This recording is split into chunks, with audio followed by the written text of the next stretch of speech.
প্রাইমারির ৩২,০০০ চাকরি বাতিল মামলায় ১.৫ ঘন্টার শুনানি আজকের হয়েছে, সওয়াল জবাব হয়েছে, কিন্তু তার মধ্যে কি হলো সেটা নিয়ে আপনাদের সামনে আলোচনা। কোনো একটা কারণে মাননীয় বিচারপতি ঠিক এমন ধরনের কথা বলেছেন যে পুরো দূষিত বা নোংরা পুকুর থেকে কিভাবে কয়েক বালতি পরিষ্কার জল আমরা তুলতে পারি, এটা একটা অদ্ভুত ধরনের এরকম ধরনের অবজারভেশন করেছেন মাননীয় বিচারপতি। এবং ১.৫ ঘন্টার সওয়াল জবাবের মধ্যে এজি মানে আমাদের পশ্চিমবঙ্গ সরকারের এজি কিশোর দত্ত, তিনি কিন্তু ১ ঘন্টা সওয়াল করেছেন। অ্যাডভোকেট জেনারেল কিশোর দত্ত ১ ঘন্টা সওয়াল করেছেন এবং অদ্ভুতভাবে সেটা সওয়ালটা শুনছিলাম যে পুরোপুরিভাবে মূল বিষয় থেকে কিন্তু সরিয়ে নিয়ে গেছে মামলাটা, যেটা মূল বিষয় সেটা থেকে পুরোপুরিভাবে সরিয়ে নিয়ে গেছে। এবং কিশোর দত্ত জানেন না, অর্থাৎ প্রাইমারি সার্ভিস কমিশন জানে না, শিক্ষা পর্ষদ জানে না যে মোট কতজন মামলা একসঙ্গে যুক্ত হয়েছে। ভাবুন, তাদের কাছে কিন্তু চিঠি গেছে, কোর্টে উকিলের চিঠি গেছে, অথচ তারা সেটা জানে না। এখন বড় প্রশ্ন হলো এখানে যে তখনই মাননীয় প্রাক্তন চেয়ারম্যান যে মানিক ভট্টাচার্যকে ডেকে বিচারপতি বলেছিলেন যে কোন তৃতীয় ব্যক্তির দ্বারা আপনি ওএমআর শিটটাকে পরীক্ষা নিরীক্ষা করেছেন, বলছে জানি না, দেখতে হবে। তখন বিচারপতি বলেছিলেন এস বসু অ্যান্ড রায়, এই কোম্পানিটার কথা কি শুনেছেন? অর্থাৎ বিচারপতি জানেন, কিন্তু তৎকালীন চেয়ারম্যান মানিক ভট্টাচার্য কিন্তু এই সম্বন্ধে কোনো কথা বলেনি, অর্থাৎ পুরোপুরিভাবে এড়িয়ে গেছে। মানে তৃতীয় একটা এজেন্সি, ঠিক স্কুল সার্ভিস কমিশনের মতো ঠিক একই ঢঙে কিন্তু এই মামলা চলেছে। এবং আর এই যে ১ ঘন্টা বললেন, তারপরে কিন্তু আর ৩০ মিনিট কিন্তু কেউ বলার সুযোগ পায়নি। তার ফলেই বলে দিলেন যে পুরোটা আমি শুনবো আগামী ২০শে মে।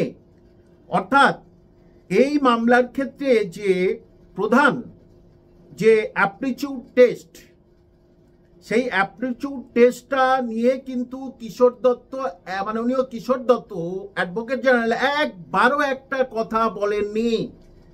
কারণ বললেই জানে ওর মধ্যেই জড়িয়ে পড়বেন মাননীয় কিশোর দত্ত অথবা প্রাথমিক শিক্ষা পর্ষদ। কারণ ৩২,০০০ জনকে কেন অ্যাপটিটিউড টেস্ট নেওয়া হয়নি, অর্থাৎ অ্যাপটিটিউড টেস্ট অর্থাৎ মোট ছিল ৪২,৯৪৯ জন, তার মধ্যে ১২,৯৪৯ জনের চাকরি হয়ে গেছে। কারণ চাকরি হয়ে গেছে মানে তাদের নিয়ে কোনো সমস্যা করেনি। কিন্তু এই যে ৩২,০০০ এদের কিন্তু ডিএলএড ছিল না।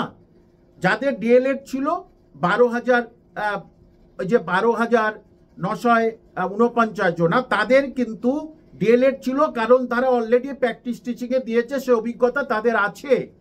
এবং আপনারা নিশ্চিত জানেন যে তৎকালীন বিচারপতি ডেকেছিলেন যারা অ্যাপটিটিউড ইন্টারভিউ নিয়েছিলেন, তারাই বলেছে কোনো রকম অ্যাপটিটিউড টেস্ট হয়নি।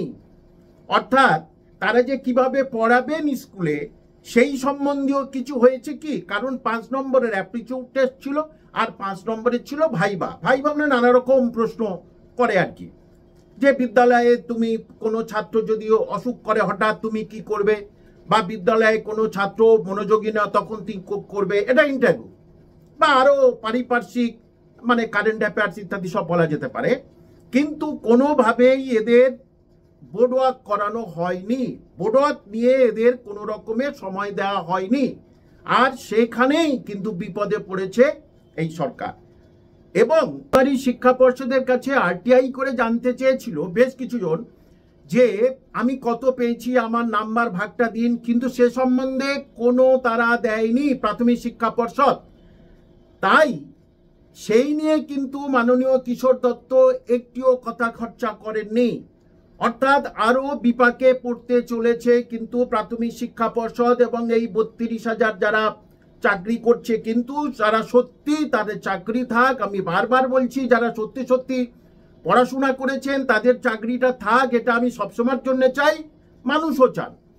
কিন্তু এই যে এমন একটা কল যে পুরো নোংরা পুকুর থেকে কিভাবে মানে অযোগ্যদের বার করবে, যেটা ঠিক স্কুল সার্ভিস কমিশনের মতো। এখন সামনে মানে 20 তারিখে, সামনে 20 তারিখে দেখা যাক আর হিয়ারিংটা কতটা হয়, এবং বলেছে আমি প্রত্যেকের কথা শুনবো। সুতরাং যতই এড়িয়ে যাক না কেন প্রাথমিক শিক্ষা পর্ষদের অ্যাডভোকেট তথা অ্যাডভোকেট জেনারেল, এর থেকে কিন্তু মুক্ত পাওয়া খুব কষ্টকর আছে বলে আজকের যারা এই নিয়ে মামলায় ছিলেন তাদের কাছ থেকে শোনা।